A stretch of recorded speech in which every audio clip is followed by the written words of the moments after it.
Welcome to target सरकारी नौकरी। मैं हूं अर्शद अली। यूपीपीएससी के द्वारा खंड शिक्षा अधिकारी, समीक्षा अधिकारी, upper PCS, lower PCS exams के लिए पर्यावरण यानी इन्वायरमेंट बहुत ही इंपॉर्टेंट टॉपिक है। इस टॉपिक से इन सभी एग्जाम्स में क्वेश्चंस पूछे जाते हैं जो बहुत स्कोरिंग होते हैं। तो आज जो कलेक्शन हमने लिया है ईवीएस यानी पर्यावरण के क्वेश्चंस का, यहाँ पर ये क्वेश्चंस बार बार रिपीट होते हैं यूपीपीएससी के एग्जाम्स में। बहुत ध्यान से देखिए। आइए शुरुआत करते हैं। वीडियो को लाइक कीजिए और पहला सवाल देखिए आज का। निम्नलिखित देशों में से किस देश ने कुल भौगोलिक क्षेत्रफल के 70% भाग पर वन बनाए रखने का संवैधानिक प्रावधान किया है? तो भूटान ऐसा देश है जिसने अपने भौगोलिक क्षेत्रफल, अपने जोग्राफिकल एरिया के 70% हिस्से पर फॉरेस्ट को बनाए रखने के लिए, फॉरेस्ट को मेंटेन करने के लिए संवैधानिक यानी कॉन्स्टिट्यूशनल प्रोविजंस किए हुए हैं। तो इसका आंसर सी हो जाएगा। इसी क्वेश्चन को अगर हम कंपेयर करें भारत के परिप्रेक्ष्य में, तो एक क्वेश्चन आता है, बहुत पूछता है इस क्वेश्चन को, राष्ट्रीय वन नीति के अनुसार भारत के कुल भौगोलिक क्षेत्रफल के कितने प्रतिशत हिस्से पर वन पाए जाने चाहिए, या कितना लक्ष्य है हमारा भारत के कुल भौगोलिक क्षेत्रफल पर वन बनाए रखने के लिए? तो भारत के परिप्रेक्ष्य में ये डेटा कुछ इस तरह का है। इस डेटा को आप जानते हैं, बहुत फेमिलियर हैं। 33%। तो भारत के भौगोलिक क्षेत्रफल पर 33% एरिया पर जो है फॉरेस्ट होनी चाहिए, इतना लक्ष्य है हमारा। या इस तरह से मिलेगा ऑप्शन में आपको, या ये इस तरह से मिलेगा।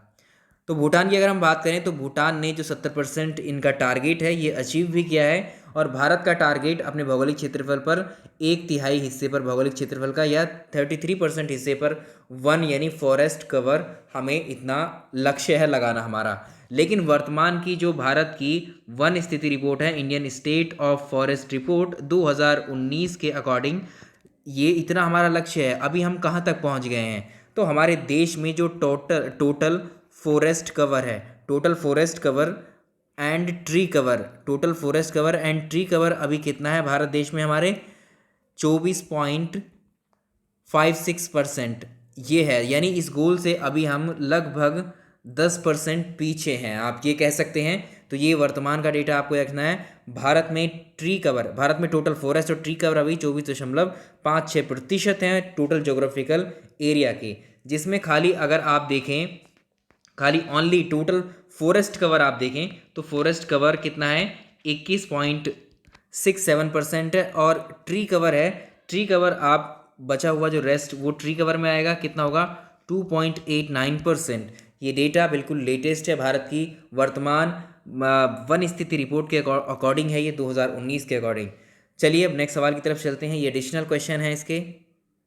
सवाल नंबर 2 देखिए। एक इम्पॉर्टेंट क्वेश्चंस हम यहाँ पर डिस्कस करेंगे। जो ग्लोबल फॉरेस्ट रिपोर्ट आती है, ग्लोबल फॉरेस्ट रिसोर्स असेसमेंट, ठीक है, तो इसको आप बोलते हैं global forest report assessment.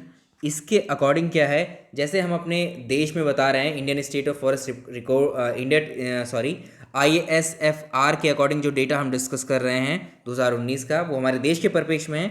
FRA जो बताता है वो सभी देशों में कितने प्रतिशत जंगल हैं, कितना प्रतिशत वन आवरण है पूरे अलग अलग देशों में, पूरी अर्थ के ऊपर। तो इसमें अगर हम इंडिया की पोजीशन बताएं कि पूरे विश्व में या अर्थ के ऊपर, पृथ्वी पर सबसे ज़्यादा जंगल या सबसे ज़्यादा वन किस देश में है, याद रखिएगा पहली पोजीशन पर है रसिया, ठीक है, रसिया या रूस पहली पोजीशन पर, जिसमें सबसे ज़्यादा ग्लोबल फॉरेस्ट वाला कंट्री है ये। यानी सबसे ज़्यादा वन आवरण किस देश में मिलेगा? ये रशिया में मिलेगा। और हम यहाँ पर किस पोजीशन पर हैं? हम यहाँ पर 10th पोजीशन पर हैं। इसमें हम भारत जो है इस ग्लोबल फॉरेस्ट कवर में 10वें नंबर पे आता है, मार्क कर लीजिए। तो भारत में जो जंगल का एरिया हमारा अभी कितना है? 24.56%। ये तो भारत के जोग्राफिकल एरिया का परसेंटेज है। अगर इसी एरिया को हम ग्लोबली देखें, पूरी अर्थ पर कितने परसेंट है ये, तो पूरे भारत में जितना भी ये जंगल है या जितने भी वन हैं, ये पूरे विश्व के जंगलों के 2% हैं, ठीक है, इसको याद रखेंगे। तो India has 2% of global forest area. India का जो वन वाला क्षेत्र है वो 2% है पूरे विश्व के वनों का। एक इम्पॉर्टेंट क्वेश्चन, ठीक। नेशनल फॉरेस्ट पॉलिसी आई थी जिसकी हम बात कर रहे थे, नेशनल राष्ट्रीय वन नीति 1988। इसके अकॉर्डिंग भारत को कितना अचीव करना है? 33%। अभी वर्तमान कितना है? और आप देख चुके हैं ग्लोबली कितना स्टैंड कर रहा है। बात अब करेंगे अपने क्वेश्चन की तरफ आएंगे। क्वेश्चन किसके बारे में है? भारत के निम्नलिखित राज्यों को उनके मैंग्रोव कवर या मैंग्रोव आवरण के घटते क्रम में व्यवस्थित कीजिए तथा नीचे दिए गए कूट की सहायता से सही उत्तर आपको चुनना है। बात करते हैं इसकी। ये सवाल मैंग्रोव कवर के बारे में है, तो मैंग्रोव वन जो है या मैंग्रोव जंगल जो है, ये भी सुन लीजिए। विश्व में जो 40%, विश्व में जितने भी मैंग्रोव वन पाए जाते हैं उसमें से 40% मैंग्रोव वन जो है वो साउथ ईस्ट एशिया में पाए जाते हैं, प्लस साउथ एशिया में ये मैंग्रोव वन पाए जाते हैं, पहला पॉइंट। और भारत में जो मैंग्रोव वन पाए जाते हैं, तो भारत के कुल भौगोलिक क्षेत्रफल का, कुल एरिया का कितने प्रतिशत एरिया पर जो है भारत में मैंग्रोव वन पाए जाते हैं? 0.15, याद रखिएगा, 0.15% एरिया पर भारत के मैंग्रोव फॉरेस्ट या मैंग्रोव वन पाए जाते हैं। ये इंपॉर्टेंट की पॉइंट्स हैं, ये आपको याद रखने हैं। तो इसी को अब आप कैसे कहोगे? अगर एरिया में कहोगे, 4,975 स्क्वायर किलोमीटर एरिया पर भारत के क्या है, मैंग्रोव वन पाए जाते हैं। अगर हम बात करें 2017 के मुकाबले में increase in the mangrove cover, कितना मैंग्रोव कवर इंक्रीज हुआ है? 2017 की जो रिपोर्ट थी उसके बाद अब लेटेस्ट जो रिपोर्ट हमारे पास 2019 की है, इससे बढ़कर कितना बढ़ा है? अभी 54 स्क्वायर किलोमीटर का एरिया जो है मैंग्रोव का इंक्रीज हुआ है। ठीक, अब आप सवाल यहाँ पूछा है कि मैंग्रोव वनों के घटते क्रम में व्यवस्थित कीजिए, यानी सबसे पहले आपको बताना है कि भारत के किस राज्य में सर्वाधिक मैंग्रोव वनों की उपस्थिति है, मैंग्रोव वाला एरिया है या मैंग्रोव वनों का एरिया है। याद रखिएगा, पश्चिम बंगाल जो है, पश्चिम बंगाल में भारत में सबसे ज़्यादा मैंग्रोव वन है, highest percentage area of under total mangrove cover, followed by second number पर गुजरात है, और यहाँ पर थर्ड नंबर पर आप करेंगे अंडमान निकोबार। ऑप्शन में है ही नहीं, अगर आपको यूनियन टेरिटरीज और राज्य दोनों को शामिल करता है तो पहले नंबर पे पश्चिम बंगाल, दूसरे पे गुजरात, तीसरे पर अंडमान निकोबार में सबसे ज़्यादा मैंग्रोव कवर्स होते हैं। ठीक, और इस हिसाब से फिर फोर्थ पर आ जाएगा कौन सा? आंध्र प्रदेश। फोर्थ पर आंध्र प्रदेश और फिफ्थ पर आप कह सकते हैं उड़ीसा। ठीक, लेकिन आपको टॉप 3 याद रखने हैं। पहले नंबर पर क्या है? पश्चिम बंगाल, दूसरे नंबर पर गुजरात, तीसरे नंबर पर अंडमान निकोबार। ये क्या है? इनमें जो परसेंटेज एरिया है इन राज्यों का, इनमें क्या है, इनमें इतने परसेंट या सबसे ज़्यादा हिस्सों पर मैंग्रोव वन बाकी सभी राज्यों के मुकाबले इन्हीं में है।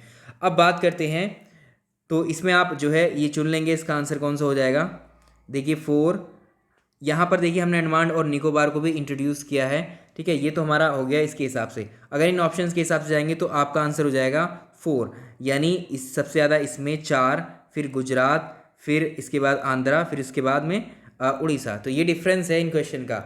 अब आपसे पूछेगा लेटेस्ट रिपोर्ट के अनुसार, जो ISFR की है, Indian state of forest report के अकॉर्डिंग, इसके अकॉर्डिंग भारत के 3 टॉप राज्य बताइए जहाँ पर मैंग्रोव कवर में इंक्रीमेंट हुआ है। मैंग्रोव कवर में इंक्रीमेंट किन 3 राज्यों में सर्वाधिक हुआ है? याद रखिएगा, सबसे ज़्यादा मैंग्रोव फॉरेस्ट जो बढ़े हैं वो बढ़े हैं गुजरात में। गुजरात के बाद नंबर 2 पर है महाराष्ट्र। महाराष्ट्र के बाद नंबर 3 पर आता है उड़ीसा, मोस्ट इम्पॉर्टेंट। ठीक है, तो ये डेटा आपको याद रखना है। अब अगले सवाल की तरफ चलते हैं। क्वेश्चन नंबर नेक्स्ट रहेगा, यदि जल प्रदूषण की इसी गति से, यदि जो जल प्रदूषण है अगर इसी गति से वो बढ़ता गया, इसी गति से फैलता गया, तो यहाँ पर क्या इसका इफेक्ट हमें देखने को मिल सकता है?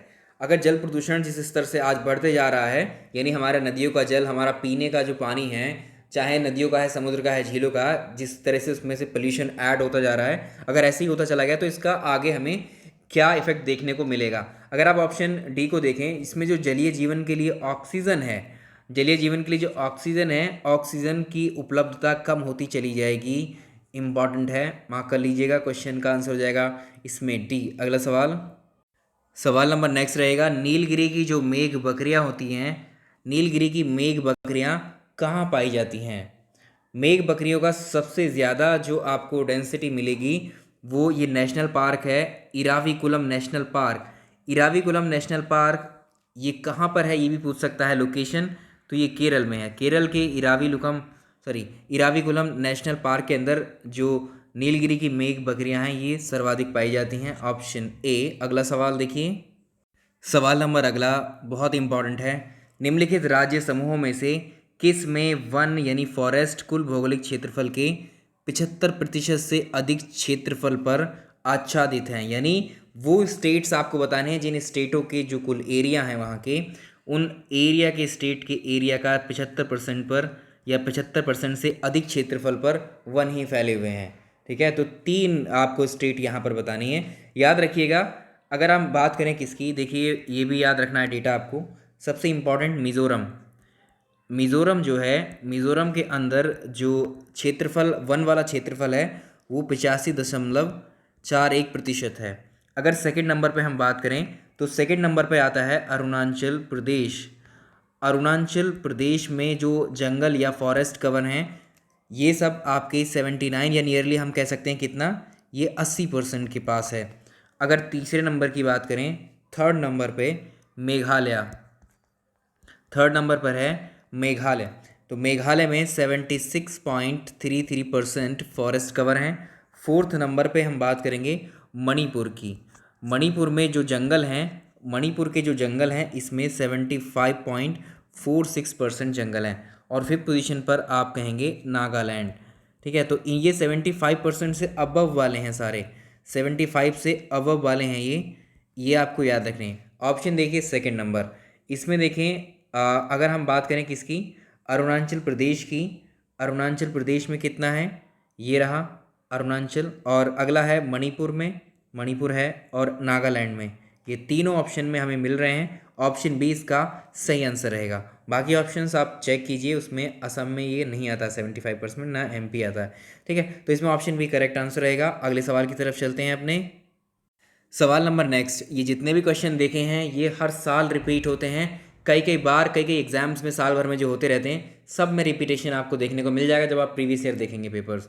भारत के किस राज्य में भारत के किस राज्य में उसके क्षेत्र का अधिकतम प्रतिशत वन आच्छादित है, यानी फॉरेस्ट कवर है? इस क्वेश्चन का आंसर अभी अभी देख चुके हैं। अभी जितना भी डेटा हम डिस्कस कर रहे हैं वो याद रखिएगा, ये सब लेटेस्ट डेटा हम डिस्कस कर रहे हैं। ठीक है, 2019 का Indian state of forest report का 2019 वाला ही डेटा हम यूज़ कर रहे हैं पूरे के पूरे सारे क्वेश्चंस के। ठीक, तो यहाँ पर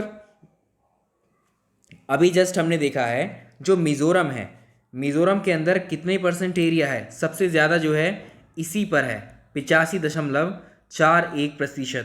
ठीक है, ये सबसे ज़्यादा किसी भी भारत के किसी भी राज्य में जो उसका क्षेत्रफल है उसके अधिकतम क्षेत्रफल पर क्या है, वन आच्छादित है, वो मिज़ोरम है। ठीक, मिज़ोरम के बाद में अभी देखा था हमने सेकंड नंबर पे था अरुणाचल प्रदेश, थर्ड नंबर पे हमने देखा था मणिपुर को। ठीक है, मणिपुर यहाँ ऑप्शन में है ही नहीं। मेघालय फोर्थ नंबर पे है और नागालैंड 5वें नंबर पे है। जो अभी हमने 75% में पूछा उसी का ये अगला सवाल है। नेक्स्ट देखिए, सवाल नंबर अगला ये रहेगा, निम्नलिखित में से कौन सा ऐसा वृक्ष, कौन सा ऐसा पेड़ या ट्री है जो कभी सामाजिक वानिकी में बहुत लोकप्रिय हुआ करता था लेकिन अब एक पारिस्थितिकी आतंकवादी उसको माना गया है? ये मारा नहीं है जबकि यहाँ लिखा जाएगा माना गया है। तो कौन सा ऐसा वृक्ष है जो पहले सोशल फॉरेस्ट्री के हिसाब से तो काफ़ी फेमस हुआ लेकिन बाद में उसे पारिस्थितिकी आतंकवादी माना गया?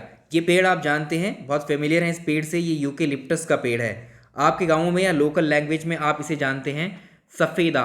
ठीक है, सफ़ेदा का ये पेड़ होता है, इस पेड़ को यूकेलिप्टस बोलते हैं और इसको पहले जो है बहुत लोकप्रिय था। वो क्यों, देखिए इसको क्यों जो है आतंकवादी या पारिस्थितिकी आतंकवादी इस पेड़ को कहा गया है। एक्चुअली जो इसकी जड़ें होती हैं पानी में अंदर, मिट्टी के अंदर गहराई तक जाती हैं और मिट्टी के अंदर जितनी भी नमी है या पानी है उसको वो सोख लेती हैं। तो इसकी जड़ें जो होती हैं, जो इस सारा आसपास के क्षेत्र का जो पानी है इसके पेड़ के, वो सब सोख लेती हैं, जिससे आसपास में अगर कृषि है या खेती है तो उसकी मिट्टी को जो है उसमें पानी की कमी होने लगती है और उसकी भूमि की आसपास की उसकी उर्वरा शक्ति जो है वो भी कम हो जाती है, फर्टिलिटी कम होने लगती है। इसलिए इसको पारिस्थितिकी आतंकवादी माना गया है, यूकेलिप्टस पेड़ को। Option D. नेक्स्ट सवाल, सवाल नंबर नेक्स्ट देखेंगे, अम्लीय वर्षा जिसे हम कहते हैं एसिड रेन, एसिड रेन का मेन वजह क्या होती है?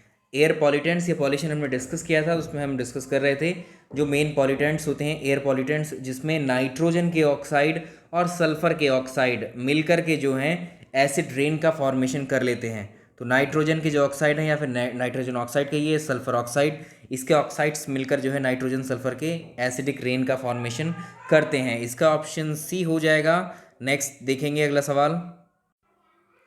अगर हम बात करें क्वेश्चन नंबर, देखिए हरियाली योजना की बात कर रहे हैं, हरियाली योजना किससे संबंधित है? नाम से किससे पता लग रहा है आपको? हरियाली की, फॉरेस्ट से, या फिर ये कृषि से संबंधित होगा। लेकिन आप इसको याद रखिएगा, जो हरियाली योजना है ये जल प्रबंधन यानी वाटर मैनेजमेंट से संबंधित है। इंपॉर्टेंट। नेक्स्ट सवाल देखें। अगला सवाल इंपॉर्टेंट है, सारे इंपॉर्टेंट क्वेश्चन हैं ये, बिल्कुल सेलेक्टिव हैं। देखिए, एक ऐसे क्षेत्र में जहां वार्षिक वर्षा जो होती है, बारिश जो रेनफॉल होती है, वो 200 सेंटीमीटर से ज़्यादा होती है। वर्ष भर में जो जहाँ जब भी वर्षा होगी इसमें वो 200 सेंटीमीटर से ज़्यादा होती है। और यहाँ पर जो ढलाव पहाड़ी स्थल होते हैं, ढलाव पहाड़ी स्थल हैं, तो ये जो है किसकी खेती के लिए सही रहेगा, ऐसा लोकेशन या ऐसी कंडीशंस? ऐसे क्षेत्र जहाँ पर वर्ष भर में जो वर्षा है अगर 200 सेंटीमीटर से ज़्यादा हो रही है, और वहाँ पर क्या है, पहाड़ी इलाका है, आप एक तरीके से कहिए पहाड़ी ढाल हैं, तो इन पहाड़ी ढालों पर सीढ़ियाँ बना करके खेती की जाती है। किसकी किसकी खेती के लिए बेस्ट मानी जाती हैं? ये टी के लिए, चाय के लिए ये जो है जगह, ये कंडीशंस बिल्कुल उपयुक्त मानी जाती है, क्योंकि चाय की खेती के लिए हमें हमेशा बहता हुआ पानी चाहिए। वर्षा में 2 सेंटीमीटर से ज़्यादा वर्षा, ज़्यादा पानी चाहिए और बहता हुआ पानी की ज़रूरत होती है।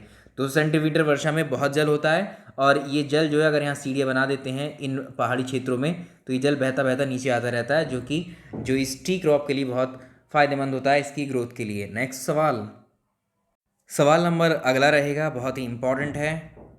जैविक और अजैविक संघटकों, जैविक और अजैविक संघटकों, ये संघटक है, कंपोनेंट्स कहते हैं जिसे, इनके बीच में बिचौलिया का कार्य या मध्यस्थता का कार्य कौन करता है?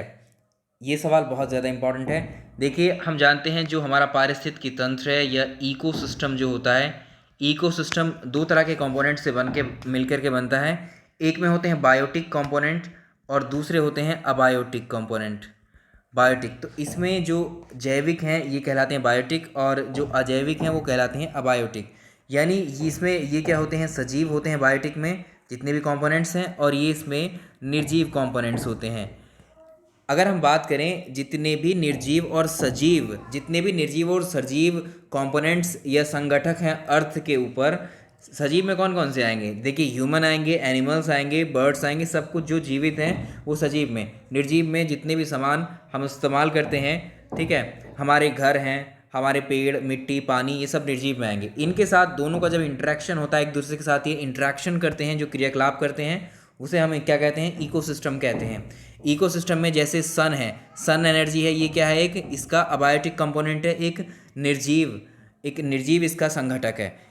जब इसके बिना, इसके साथ ही शुरुआत होती है हमारे किसी भी इकोसिस्टम की। ये है, यहाँ पर एक प्लांट है, इस प्लांट के ऊपर सनलाइट पड़ी, इसने फोटोसिंथेसिस किया, फोटोसिंथेसिस करने के बाद में ये ऑटोट्रोफ है, यानी स्वयंपोषी, अपना भोजन खुद तैयार किया, और अपने खुद, यानी इसने खुद का विकास करके इस पौधे में वृद्धि की, इसने फल दिए, फूल दिए, पत्तियां दी, जो भी हैं, एक तरीके से इसने दूसरों के लिए तैयार कर लिया। तो यहाँ पर एक क्या आ जाएगी, मान लीजिए बकरी अगर आ गई या कोई भी आ गया शाकाहारी जीव, इन पत्तियों को खा जाएगा, इन फलों को खा जाएगा। इवन जो ह्यूमन है, ह्यूमन भी इसके फलों को खा सकता है, इसको शाक सब्जी के रूप में भी इस पेड़ पौधे को खा सकता है। तो क्या हुआ, ये एक तरीके से किस चीज़ का काम कर रहा है? प्रोड्यूसर का काम कर रहा है, ठीक है, प्रोड्यूसर का काम कर रहा है। ये क्या है? उत्पादक है, ठीक। उत्पादक क्यों है? क्योंकि ये इस बकरी के लिए, इस इंसान के लिए खाना बन गया, कुछ प्रोड्यूस इसने कर दिया।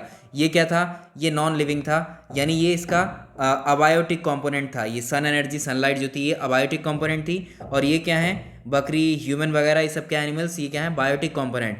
इन दोनों के बीच की कड़ी क्या हुई?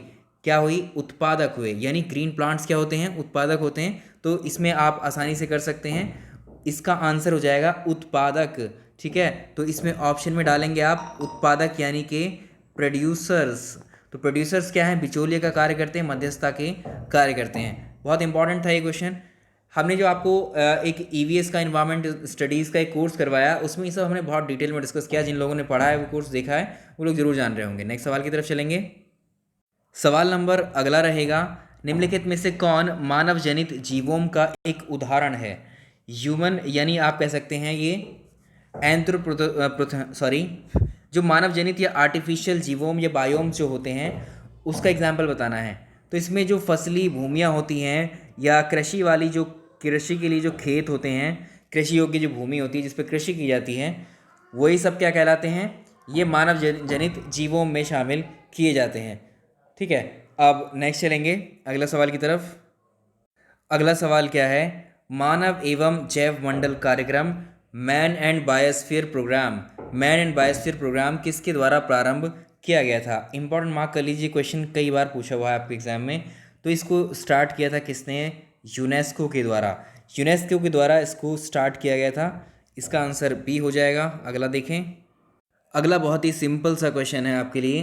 प्रतिशतता के आधार पर, परसेंटेज के बेसिस पर वायुमंडल में सबसे ज़्यादा पाई जाने वाली गैस कौन सी है? कौन सी गैस की प्रतिशतता सबसे ज़्यादा है? तो इसमें आप जान रहे हैं ये 78% जो है क्या है, नाइट्रोजन है वायुमंडल के अंदर। और उसके बाद नंबर 2 पर आती है ऑक्सीजन। ऑक्सीजन है 20.93%, इतनी परसेंट ऑक्सीजन है। और थर्ड नंबर पे आती है कार्बन डाइऑक्साइड, इसकी परसेंटेज है 0.03%। ठीक है, तो इसको याद रखेंगे, ए ऑप्शन है। अगला सवाल देखिए। सवाल अगला कहता है निम्नलिखित में से कौन सा एक पारिस्थितिकी तंत्र यानी इकोसिस्टम जो है पृथ्वी के सर्वाधिक क्षेत्रफल पर फैला हुआ है? पृथ्वी पर आपको पता है दो ही चीज़ आपको नज़र आती हैं सैटेलाइट से जब आप देखते हैं। एक तो यहाँ वाटर नज़र आएगा, दूसरा लैंड नज़र आएगा। तो ये जो वाटर है ये महासागरों की फॉर्म में है, समुद्र की फॉर्म में है ये। ठीक है, महासागर यानी समुद्र, सी और ओशंस की फॉर्म में है। ठीक, अब अगर इसकी बात करें, ये सबसे ज़्यादा भी दिखाई देता है। एक क्वेश्चन और बनता है कि सबसे अधिक स्थिर या सबसे अधिक स्टेबल या सबसे अधिक स्थायी पारिस्थितिकी तंत्र इनमें से कौन सा है? तब इसका आंसर आपको करना है समुद्र, जो सामुद्रिक पारिस्थितिकी तंत्र है या सागरीय पारिस्थितिकी तंत्र है या महासागरीय पारिस्थितिकी तंत्र जो है, समुद्र के अंदर पाए जाने वाले जीव जंतु वनस्पतियों से मिलकर जो पारितंत्र इकोसिस्टम तैयार होता है उसको हम बोलते हैं सामुद्रिक पारिस्थितिकी तंत्र। ये सबसे बड़ा, सबसे विस्तृत, सबसे स्थायी पारिस्थितिकी तंत्र होता है अर्थ के ऊपर। Option D. अगला सवाल देखिए। सवाल नंबर अगला भी बहुत इंपॉर्टेंट है। वर्तमान जनसंख्या के सुखों का परित्याग किए बिना ही भविष्य के लिए ऊर्जा तथा अन्य संसाधनों की बचत, यहाँ कर लीजिए, ये वजह की जगह गलत है, ये टर्म लिखा हुआ बचत। वर्तमान जनसंख्या के सुखों का परित्याग किए बिना ही भविष्य के लिए ऊर्जा और अन्य संसाधनों की बचत निम्नलिखित में से कौन सी अवधारणा की परिभाषा को बताता है? एक्चुअली हम बात कर रहे हैं किसकी? देखिए, जो आज हम प्राकृतिक संसाधनों का इस्तेमाल कर रहे हैं, चाहे वो पानी हो, चाहे हवा हो, वनस्पति, जंगल हो, इन सब का इस्तेमाल आज हम लोग भी कर रहे हैं और इसको इस तरह से सेव भी कर रहे हैं, इस तरह से जंगल बढ़ा भी रहे हैं, इस तरह से वाटर की प्रोटेक्शन कर रहे हैं ताकि हमारी आने वाली जो जनरेशन है, जो पीढ़ियाँ हैं, वो भी इनका इस्तेमाल सही तरीके से कर पाएँ, उनके समय तक ये चीज़ें ख़त्म ना हो। एक तरीके से इसकी बचत, सेविंग या रिजर्व करके इसको हम रखें, यानी कंजर्व करें। तो ये अवधारणा कहलाती है आपकी सस्टेनेबल डेवलपमेंट या समपोषणीय विकास की डेफिनेशन की बात चल रही थी। नेक्स्ट क्वेश्चन देखिए। सवाल नंबर अगला है निम्न में से कौन पारिस्थितिकी तंत्र के विषय में सही नहीं है? तो पारिस्थितिकी तंत्र या इकोसिस्टम क्या होता है? इसमें जैविक और अजैविक दोनों तरह के जो घटक होते हैं इनसे युक्त होता है, दोनों शामिल होते हैं। बात तो सही है, लेकिन आपको सही वाला नहीं बताना। इनकी अपनी स्वयं की उत्पादकता होती है, बिल्कुल होती है, प्रोडक्टिविटी इनकी। ये एक बंद निकाय है, गलत, ये एक बंद निकाय नहीं है, ये एक खुला तंत्र है, ओपन सिस्टम होता है। और ये प्राकृतिक संसाधन तंत्र होता है, ये बात भी बिल्कुल सही है, लेकिन जो सही नहीं है वो इसमें ऑप्शन सी रहेगा। अब अगले सवाल को देखेंगे हम लोग। नेक्स्ट सवाल नंबर नेक्स्ट रहेगा निम्नलिखित कथनों में से कौन समपारिस्थितिकी के लिए सही है? समपारिस्थितिकी या इसको बोलते हैं साइनिकोलॉजी, ये टर्म ये रिलेटेड है किससे? ये जो जैव समुदाय की जो जटिल पारस्परिक संबंध है उनका अध्ययन ही समपारिस्थितिकी कहलाता है। Option B. नेक्स्ट क्वेश्चन देखिए, सारे इंपॉर्टेंट सवाल हैं ये। अगला सवाल बात कर रहा है पारिस्थितिकी जो होती है हमारी इकोलॉजी, पारिस्थितिकी को बोलते हैं हम इकोलॉजी, और पारिस्थितिकी तंत्र जो होता है इकोसिस्टम बोलते हैं इंग्लिश में उसको।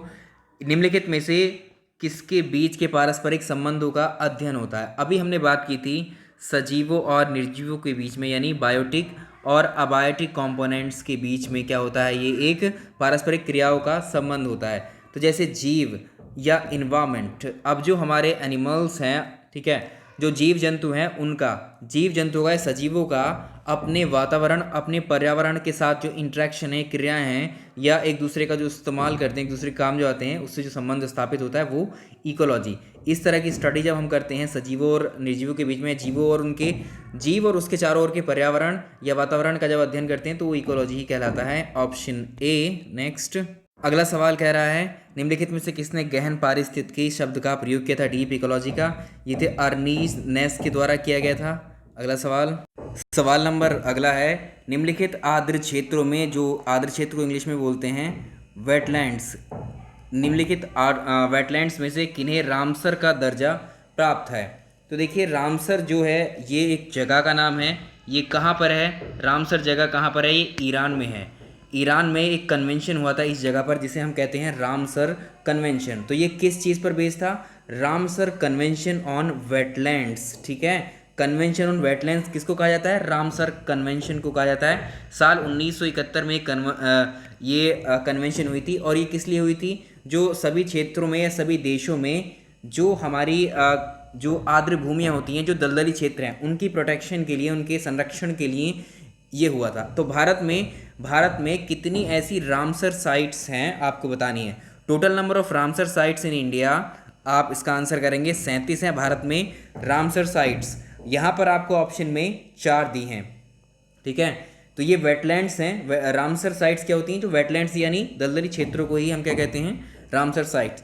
तो इसमें देखिए अगर आप बात करें किसकी, चिल्का लेक की, चिल्का लेक कहाँ पर है? इनकी लोकेशन भी बहुत इंपॉर्टेंट है। ठीक है, इनकी लोकेशन भी आपसे पूछ सकता है। अभी तो ये पूछ रहा है कि इन 37 में से क्या ये चारों शामिल हैं कि नहीं हैं। तो चिल्का लेक की बात करें, चिल्का लेक उड़ीसा में है और ये रामसर वेटलैंड की इन 37 में से एक है। ठीक है, ये इसमें शामिल है, इसको दर्जा प्राप्त है ये। और किसका? रामसर का। लोकटक लेक कहाँ पर है? ये लोकटक लेक मणिपुर के अंदर है, मणिपुर में है। इसको भी जो है रामसर का दर्जा प्राप्त है। दूसरा, इसके बाद देखिए लोकटक लेक के बाद में नेक्स्ट है केवलादेव। केवलादेव राजस्थान में है। इसको भी क्या है? रामसर साइट का दर्जा प्राप्त है। वुलर लेक कहाँ पर है? एक बार लिखेंगे यहाँ पर, वुलर लेक की जम्मू कश्मीर में, ये भी रामसर साइट हैं। तो ये अगर हम बात करें 1 2 3 4, ये चारों के चारों ही जो हैं कौन सी साइट्स हैं? ये यहाँ पर कर लेंगे 1 2 3 4, ऑप्शन सी ही करेक्ट कर लेंगे। तो ये सारी साइट्स जो हैं रामसर साइट्स हैं। सवाल नंबर अगला रहेगा रामसर सम्मेलन संरक्षण या रामसर कन्वेंशन किससे संबंधित है? अभी पीछे डिस्कस किया है। रामसर कन्वेंशन साल 1971 में हुआ था। कहाँ पर हुआ था? ईरान का शहर है रामसर। इसमें आर्द्र भूमि वेटलैंड्स यानी दलदली क्षेत्रों के जो संरक्षण के लिए बहुउद्देशीय समझौता किया गया था, जिसे हम रामसर सम्मेलन कहते हैं। और इसका आंसर क्या हो जाएगा? अभी किससे संबंधित है ये? नम भूमियों से। ठीक है, वेटलैंड से या नम भूमियों से ये संबंधित है। ऑप्शन इसका सी होगा। अगला सवाल देखें। सवाल नंबर अगला है निम्नलिखित वृक्षों में कौन पारिस्थितिकी मित्र नहीं है? ये सवाल हम अभी कर चुके हैं। अभी देखा है हमने यूकेलिप्टस का जो पेड़ है इसको पारिस्थितिकी का शत्रु कहा जाता है या पारिस्थितिकी आतंकवादी, इसी को कहा जाता है। ये क्या करता है? अभी डिस्कस किया था। इसमें जो यूकेलिप्टस जो वृक्ष के लिए इसकी पानी की ज़्यादा रिक्वायरमेंट इसको होती है, तो ये क्या करता है? जो मिट्टी की ह्यूमस है उसको सोख लेता है और पैदावार को प्रभावित कर देता है वहाँ की मिट्टी की। तो पानी की समस्या और जो वर्षा की समस्या है उसको भी एक तरीके से ये प्रभावित करता रहता है। तो ये मृदा से जो है पानी को अधिक मात्रा में सोख लेता है। इसको ये पारिस्थितिकी का मित्र नहीं होता है। ऑप्शन बी ही करेक्ट आंसर है। सवाल नंबर नेक्स्ट रहेगा निम्नलिखित कथनों पर विचार कीजिए। कथन 1 है एक बायोम जो है एक पारिस्थितिकी तंत्र होता है। बिल्कुल, जो बायोम होता है पारिस्थितिकी तंत्र का ही एक हिस्सा होता है। और यदि एक प्रदेश के जैव और अजैव दोनों तत्व सम्मिलित किए जा सकते हैं। ठीक है, जब अगर इसमें बायोटिक और अबायोटिक कंपोनेंट दोनों को अगर शामिल कर लेंगे तो क्या है? पारिस्थितिकी तंत्र है और एक बायोम वो बन जाएगा। ये दोनों ही सही है इसमें। ठीक है, और एक्सप्लेनेशन भी सही है कारण का। नेक्स्ट अगला सवाल देखिए निम्नलिखित में से किस कार्य से पारिस्थितिकी संतुलन यानी इकोलॉजिकल बैलेंस जो है बिगड़ जाता है? यहाँ पर आपको देखिए सामाजिक वानिकी, वन महोत्सव, वन रोपण, ये क्या है? पॉजिटिव चीज़ है। ठीक है, तीनों पॉजिटिव हैं ये। अगर लकड़ी काटने को बोलें, लकड़ी काटने का मतलब यहाँ जंगलों को ख़त्म करने से है। ठीक है, वनों उन्मूलन से है, पेड़ों को काटने से है लकड़ी काटने का मतलब। अगर हम लकड़ियाँ, पेड़ या जंगलों को काटते चले जाएंगे तो जंगलों में रहने वाले जिनका प्राकृतिक आवास जंगल होता है जानवरों का, वो तो बेघर हो जाएंगे और वहाँ के बाद वो बाहर निकल के सर्वाइव नहीं कर पाएंगे, धीरे धीरे खत्म हो जाएंगे। तो इकोलॉजिकल बैलेंस जो है ख़त्म होता चला जाएगा।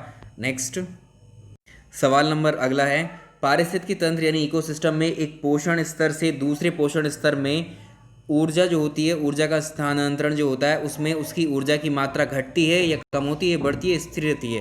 एक्चुअली जब हम एक स्तर से दूसरे स्तर जाते हैं, किसमें, एक पोषण स्तर से दूसरे पोषण स्तर में जाते हैं, एंटर करते हैं, तो इसमें ऊर्जा का लॉस होता है, एनर्जी का लॉस होता है। केवल 10% एनर्जी ही ट्रांसफ़र होती है, बाकी 90% एनर्जी का इसमें लॉस होता है। इसको 10% लॉ कहते हैं, इसको लिंडमैन के द्वारा दिया गया था।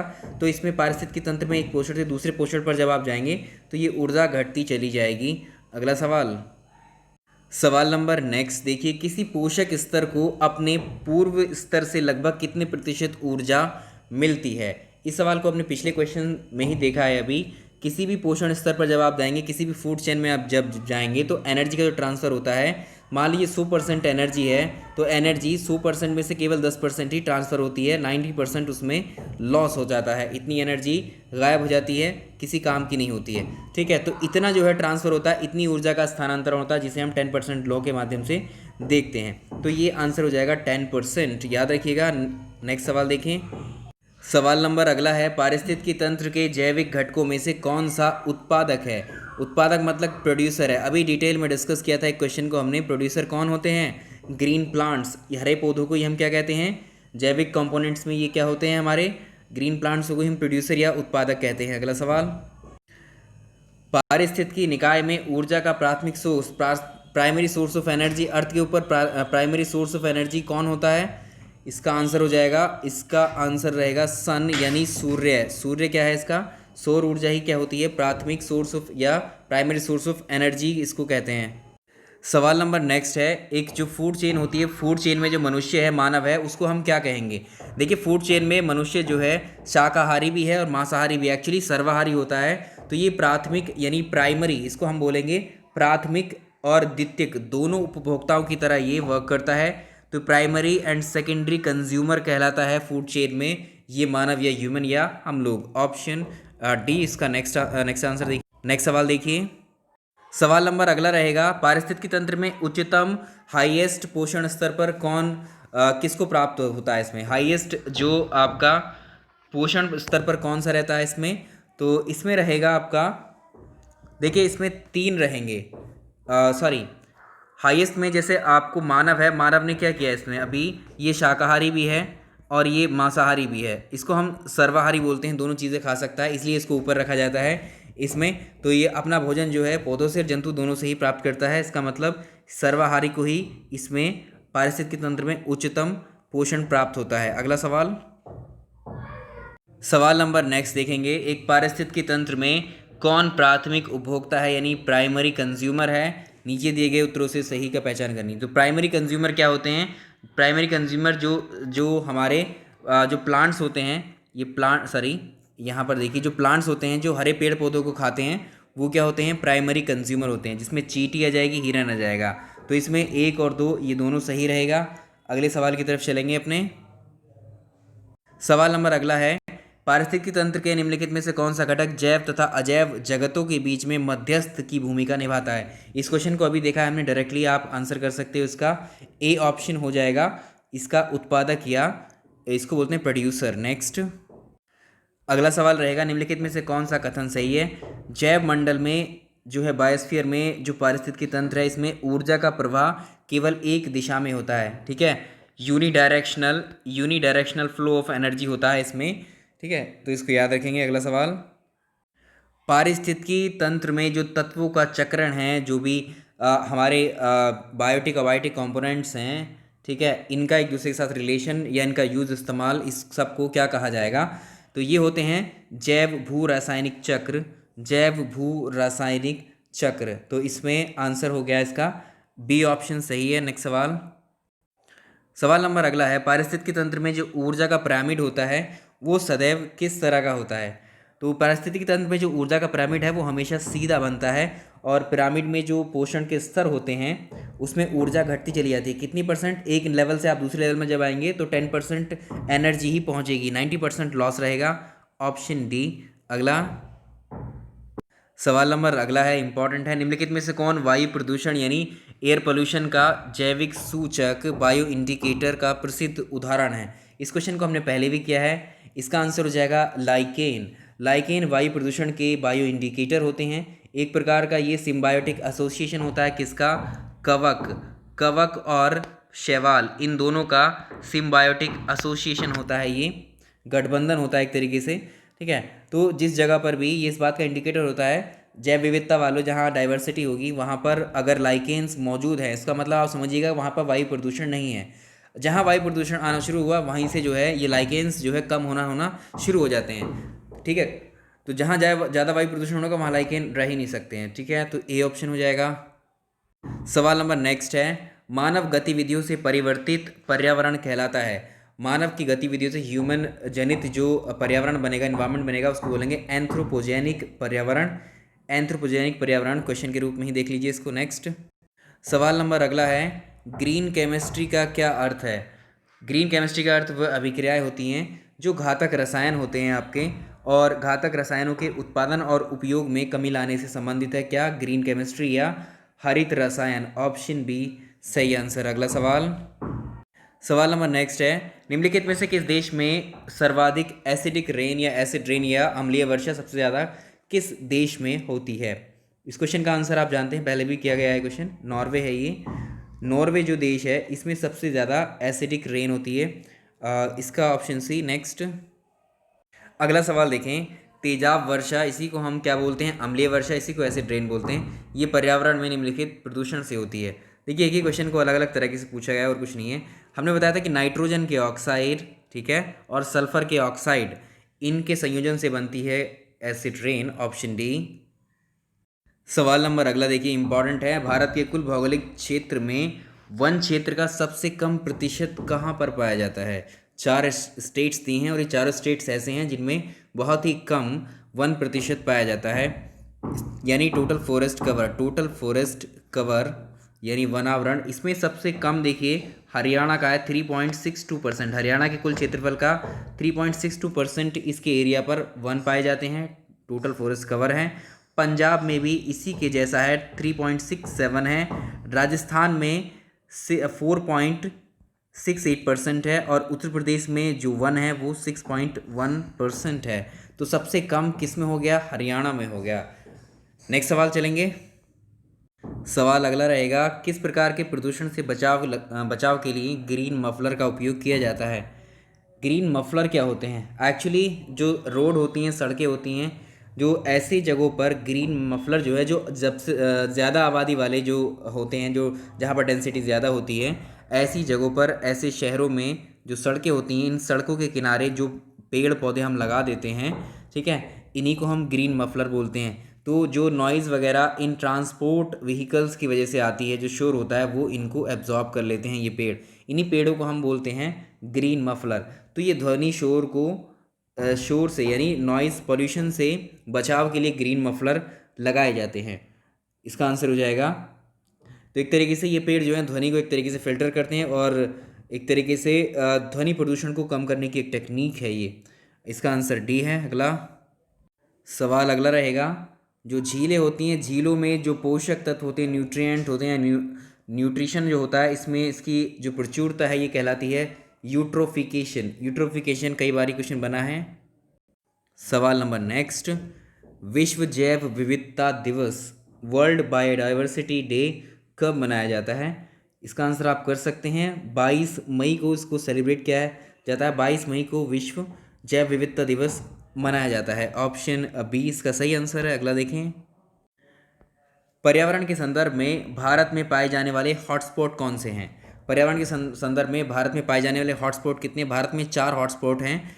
जैव विविधता के संदर्भ में इस सवाल को ऐसे ही पूछा हुआ है, निम्नलिखित में से कौन से हॉटस्पॉट क्षेत्र भारत में आते हैं? तो इसमें ईस्टर्न हिमालय, ठीक है, पश्चिमी घाट है, अंडमान निकोबार आइलैंड है और सुंदरलैंड, ये चारों ही साइट्स इसमें शामिल हैं। ऑप्शन में इनमें से किसी एक का नाम भी दे सकता है, चारों में से कोई 2-2 पेयर करके भी दे सकता है। नेक्स्ट, जैव विविधता को अधिकतम संकट किससे होता है? बायोडाइवर्सिटी किससे खत्म हो सकती है?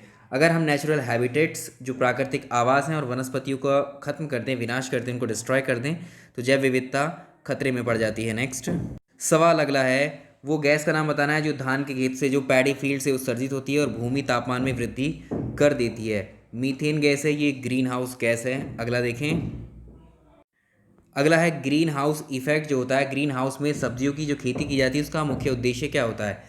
ऐसी जगहों पर जहाँ पर जो सनलाइट है सर्दियों में भी प्रॉपर अगर मान लीजिए अवेलेबल नहीं हो पाती है, तो एक काम किया जाता है, कुछ ऐसे हाउसेस बना दिए जाते हैं पॉलीथीन के, जिसमें अगर सनलाइट आए तो सनलाइट उसको एब्जॉर्ब तो कर लेती है, लेकिन बाहर निकलने में थोड़ी उस पॉलीथीन के इस हाउस में इसमें ही बनी रहती है।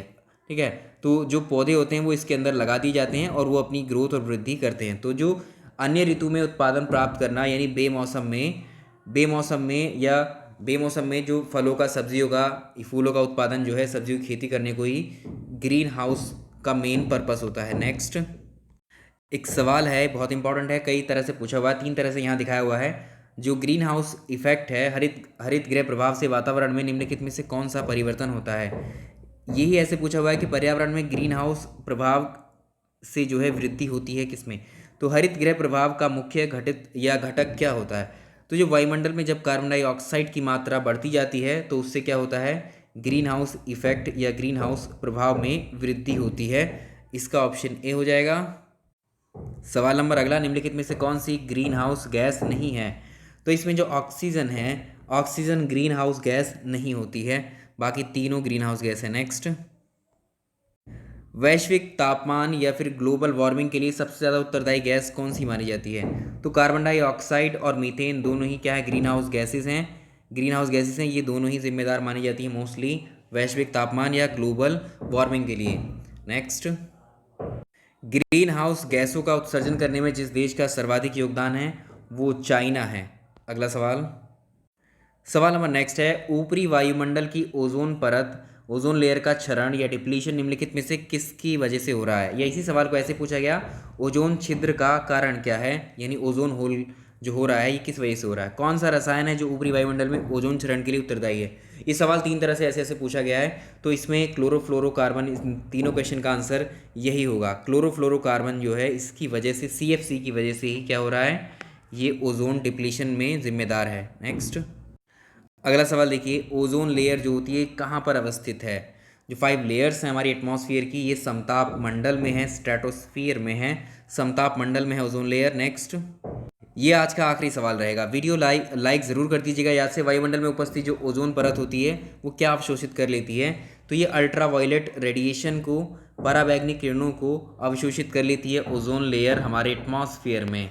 तो ये थे आपके हमारे 4 पार्ट टोटल हमने कंप्लीट किए हैं पर्यावरण पर हमने जो है 4 पार्ट्स में क्या है, एक तो उसका करंट अफेयर्स जो पर्यावरण वाला है और उसका स्टैटिक पोर्शन, दोनों ही कंप्लीट किए हैं। उनके चारों पार्ट्स को देख लीजिएगा, यहीं से आपको पर्यावरण के क्वेश्चंस मिल जाएंगे। वीडियो पसंद आया तो ज़रूर लाइक कीजिए, शेयर भी कीजिएगा। मिलेंगे नेक्स्ट वीडियो में। Thank you so much.